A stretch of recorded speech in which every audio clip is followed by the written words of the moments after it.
Hello, who's your fans, who's your haters, and everyone in between. This is the Crimson Coliseum podcast. And on today's episode, it's the start of a weekly series that I'm going to be doing on Wednesdays. It's Big Ten Power Rankings. So I'm going to be ranking each team from the Big Ten, all 18 teams, and just based on how their season has gone and see what's coming up for them. So just some general rules. I've got four tiers. The not bowl contenders, so the teams that just aren't gonna, I don't think are gonna have a chance to make, not a chance. I don't think they have a good shot at a bowl game, just based on how the season's already gone. Then you got the bowl contenders, the teams that I think have a chance to make a bowl game if they continue on the path they're going. The bowl favorites, which I think are teams that will make a bowl game. And then playoff contenders, the teams that I think have a good chance of making the college football playoff. And with this, there's about probably 10 at most teams in the Big Ten that will make a bowl game this year if there's three playoff teams, which I think there will be. So these are just go. So whenever we get to number 10, that's like the teams I think that right now are bowl teams, bowl eligible teams. But it's too early to tell right now because these are just general power rankings. Once we get closer to the season, the tiers will change, the amount of teams will change. It's like what Stephen A. Smith said. The list is fluid. The list is fluid. There's a lot of different things here. And like for example, if Indiana wins against UCLA, they might move up a tier but be in the same position. That's just that's the way it is. Or if another team loses, they could be in the same position because of other teams losing around them, but they could be knocked down a tier.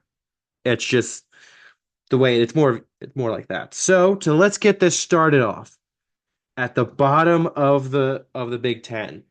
Right now, I have Minnesota. They are 1-1, and I predicted them to be 12th in the conference. So this is a six point drop. So, and I'll also be doing like how they were last week's uh power rankings episode.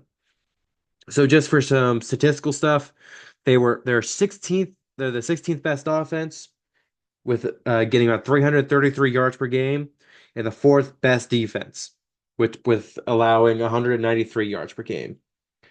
And the reason why they're last and not really anything else is mainly because of the North Carolina loss. I was debating between them and Northwestern, but not really North Carolina loss. It's who they actually beat. Because the Rhode Island win versus Northwestern's win, I like Northwestern's win better than my Minnesota's win. Even if the win against Rhode Island was a bigger difference, I still think Northwestern is a little bit better. Speaking of that, Northwestern is number 17. The 17th best offense, about 308 yards per game, and the 14th best defense at about 305 yards per game. They dropped 7 spots from where I had them predicted 10th. And the win against Miami, Ohio is 16-13. And their loss against Duke is 20 and 26. Minnesota's going to be on a bye, but Northwestern is going to be facing Eastern Illinois. This should be a win. This is an FCS opponent. Northwestern should win this easily. And then we'll see how these two feel about go against each other. And the third 1-1 team that's making the not bowl contenders is Maryland, with being 0-1 in the conference after last week's loss. So Maryland has the seventh best offense in the Big Ten with about 484 yards per game. Um, Defensively, they're the worst defense with giving up 401 yards per game. And main reason why I had Maryland 16th was because of their win over UConn. The 50-7 win is a big help for them. They lost to Michigan State. I think that definitely dropped them lower than they probably could. They probably should be. And they're going to Virginia this week. So that's going to be close to a must win for Maryland to stay in bowl contention. And because you got, yeah, it's for Maryland, this next game is a must win going to Virginia because you can't go 1-2 with the schedule they have. They can't really go 1-2 and then host Villanova and then go to Indiana. You can't be 2-3 after those 5 games. You can't be. And now these next two are the teams that had bye weeks this week. So number 15, we have UCLA. Preseason prediction, I had them 17th, which is so they're up by 2 right now.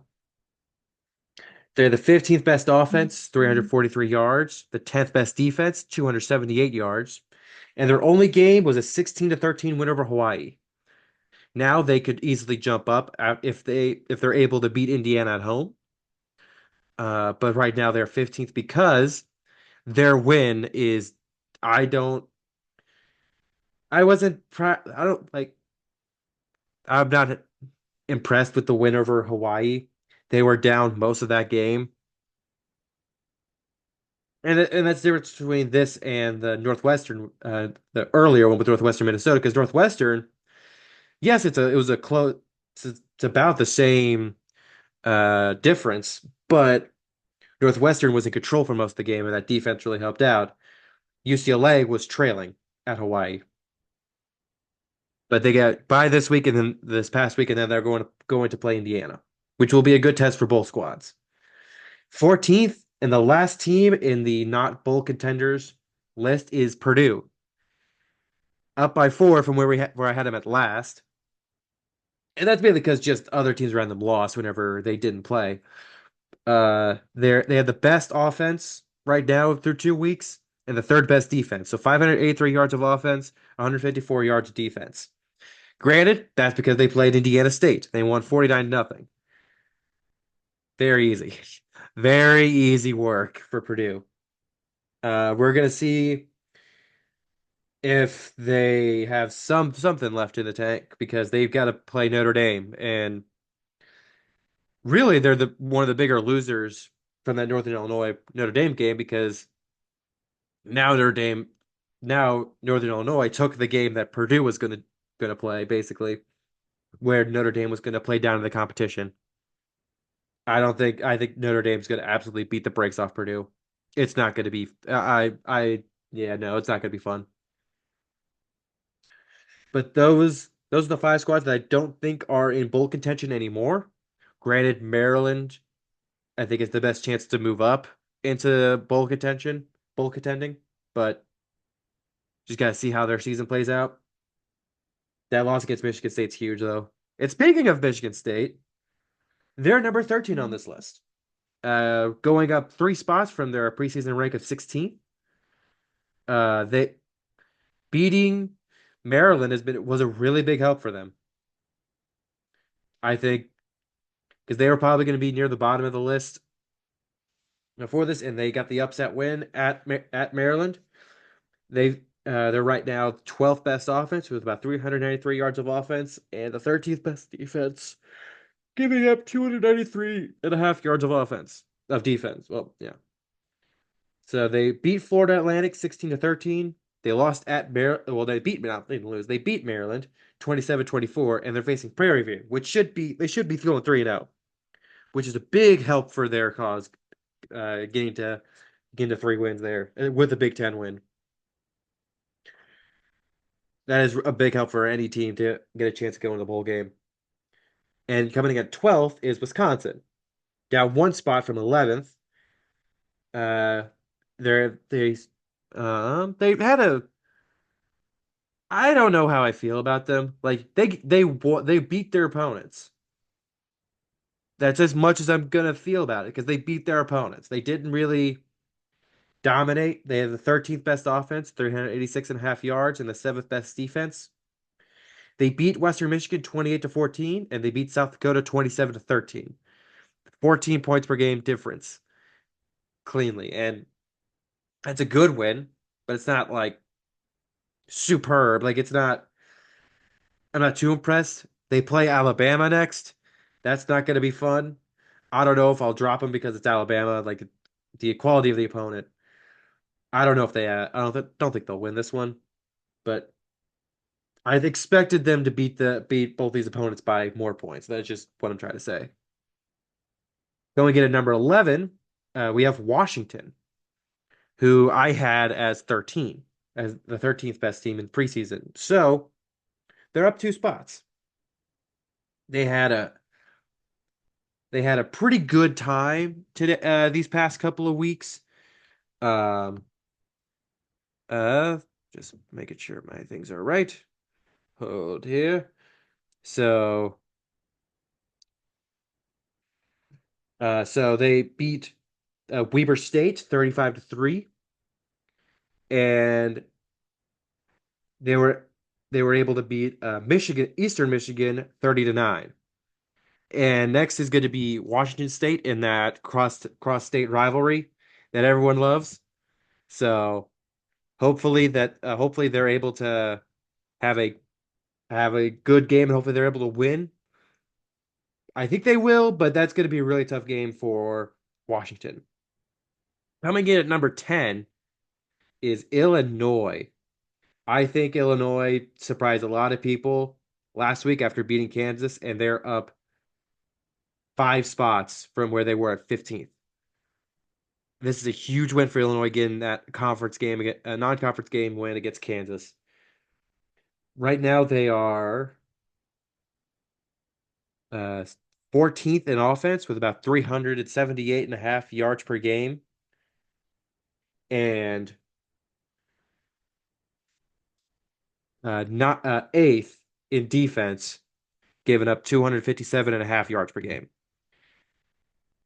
Getting that win over Kansas and also that Eastern Illinois obvious win. They have their next game is against Central Michigan, which should be another easy win. And then look a little further ahead. They've got at Nebraska, which is going to be at Nebraska and then at Penn State. Those are going to be really hard games for Illinois to win. I don't know if they're going to squeak one out, but it'll be interesting to see what happens here with 10, 11, and 12. And then coming in at number 9, we got Rutgers. And now this is pretty much the teams I think are a pretty good shot at making a bowl game. Rutgers preseason prediction they were 8th, so they moved down a spot. Not because of them, because of another team coming up. They're tied with USC with the fourth best offense, 495 and a half yards per game. Defensively, they're 8th with 284 yards per game. And they had really good games, beating Howard 49-0 and beating Akron 49-17. Their next game is at Virginia Tech, and I think that's going to be the litmus test for this team. If they're able to win and win well, they might move up, depending on how other teams play. And I think it's going to be very interesting to see what Rutgers does because they have a very easy schedule, and they could easily get a high class bowl game because of that schedule. Coming in at number 8, it's Indiana. And Indiana, with a win against USC, I think could move to a bowl favorite, but I'm not there yet. And same with Rutgers if they beat Virginia Tech. But we got to see how they do in a bowl conference game first. Uh, Indiana has the second best offense and second best defense. 557 and a half yards per game on offense, 151 and a half yards per game on defense. They're able to beat Florida International 31-7 and able to beat Western Illinois 77-3. The biggest blowout in all the Big Ten games. And Indiana's looked good these past 2 games. You gotta see what they do against UCLA though. UCLA is the big test, obviously. The first, and it's on the road. They're treating it like a business trip, and I hope that mentality stays on the field because that's all and they could talk the talk, but they gotta put it on the field.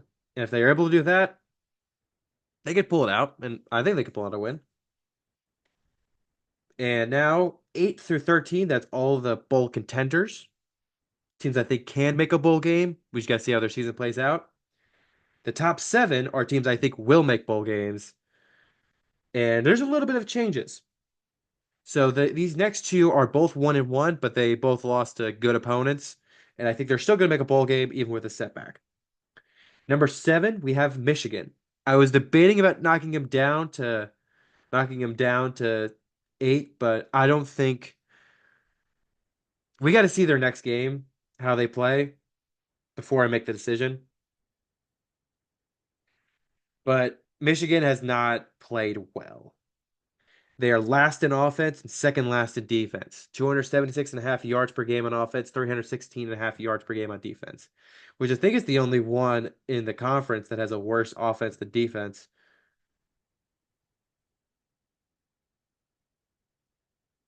I think that might, yeah. Yikes. Like, I could move him down.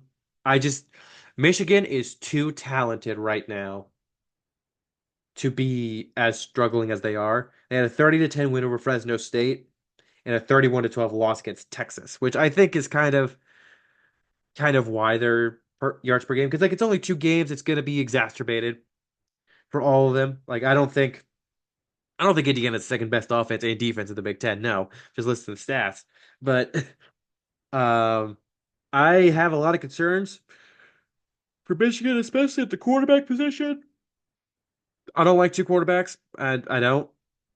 One guy just has to be there. I think Alex Orji should be the guy there, but I'm not a big fan of the.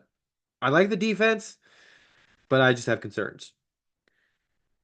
And the reason why, then those concerns are why I put Iowa, who's also 1-1, preseason ranked number 4, and Michigan was number 5. So they both lost 2 positions. Iowa's down to 6. The 11th best offense and the ninth best defense, 397 and a half yards per game, and the 275 yards on defense. A 40-0 win over Illinois State. I had concerns in the first half, only scoring 6 points, but they were able to turn it up. Iowa State losing that game, they needed that win because I had Iowa State as a team that if they were able to win, Iowa State could have been a team that could have gotten them to CFP, the playoff. I just don't see that with that loss. They don't have a good enough schedule to make the playoff unless they beat Ohio State. That's like the only way I think they can make it. So that it and Greg was right. If you remember from the preseason ranking predictions, Greg was like, "There's going to be a Cade McNamara moment." Cade McNamara moment. At number 5, I've got Nebraska, who is probably the biggest mover out of the top 8 of the Big Ten. Moving up 4 spots from ninth. They have the ninth best offense with 420, nice, and a half yards per game, and sixth best defense, 232 and a half yards per game. They were able to beat UTEP 40-7, and they will beat Colorado 28-10. They've got Northern Iowa next, which should be an easy win. Beating Colorado is going to get you a lot of attention, obviously, but and I was definitely wrong about that game. We've got Italian Patrick Mahomes over there, like the Nebraska quarterback, like Israelis, I think is his name. He's just he is trying to emulate Mahomes at this point, which I think it's working. He's having a great season so far. Coming in at number 4, got Oregon. I have major concerns about Oregon. 10th best offense with 419 yards, 12th best defense at 293 yards per game. Able to survive. It was what it was. They survived the Idaho duo of Idaho and Boise State, winning 24-14 against Idaho and winning 37-34 against Boise State. They've got Oregon State next, and if they lose that, they're going to drop far. They are going to plummet because I don't like their quarterback's nice, but I don't like the defense. The running attack's not good enough, and I have a lot of concerns. And now after those 4, it's now the playoff contenders. Penn State. And the reason and I had concerns about Penn State with that Bowling Green game, but the only reason why I have Penn State ahead of Oregon in the playoff contenders is going to West Virginia and beating them 34-12. They have the 8th best offense, 447 and a half yards, and the 16th best defense, allowing 310 yards. Granted, that Bowling Green game, I I assume I contribute that to former IU quarterback Connor Bazelak knowing the Tom Allen defense and picking it apart, which tough. Uh, and they play Kent State, which should be an easy win if they're able to get that easily. I'm not gonna have too much concerns with Penn State. Um, I have a little bit of concerns with that defense, but I think they could bounce back and win easily against Kent State. And now number two are the two teams I really don't have any concerns about. Number two, USC. Preseason ranked number six, so they move up four spots. They're tied with Rutgers with the fourth best offense, 495 and a half yards. 15th best defense with 305 and a half yards. With a win over LSU, 27-20. And against Utah State, 48 to nothing. They're on a bye, so I don't think I'm going to move them. I don't think they're going to be moved this week unless Penn State has a great game or if Ohio State loses. Either one. But I don't have like their offense, it's a little shaky, but with the quality of LSU and neutral site, I think I'm not too concerned. Um, right now they are fighting for the top of the conference now, which good for them. And at number one, it should be obvious. It's Ohio State. Third best offense at 543 and a half yards. Best defense at 138 yards allowed. And they beat teams that other Big Ten teams have faced off. So they beat Akron 52-6. If you compare that to Rutgers, they won 49-17. And they beat Western Michigan 56 to nothing, which compared to when Wisconsin faced them, it was 28-14. There is a big gap between Ohio State and the rest of the conference right now. Like USC's like close to it, but Ohio State's in a league of their own, and they should win this conference super easily. Like they should, and they might even contend for that number one seed in the CFP. That's all said and done, depending on what happens in the SEC. But that is all for today. Thank you all for watching. We've got we've got the predictions tomorrow, and then we've got to preview IU UCLA. So like, comment, subscribe, share with all your friends, and ask yourself, why is it that a bee cannot fly? Why is it breaking the laws of nature that a bee is able to fly?